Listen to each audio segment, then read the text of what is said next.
રાઈ નાખી ઠંડા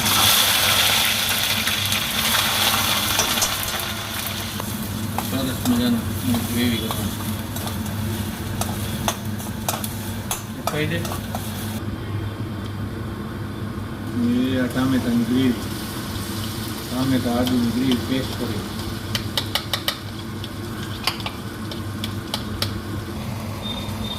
ધાણા જીરું નાખ્યું મરચું નાખ્યું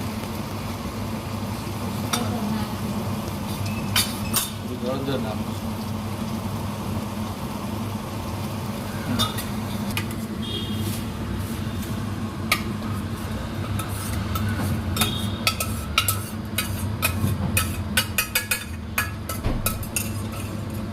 કાચો મસાલો નાખ્યો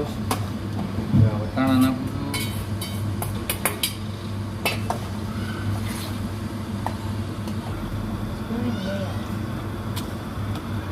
તૈયાર થાય પછી આવે ને ભાઈ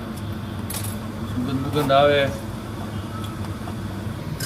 ભાજી થઈ ગઈ એકદમ રેડી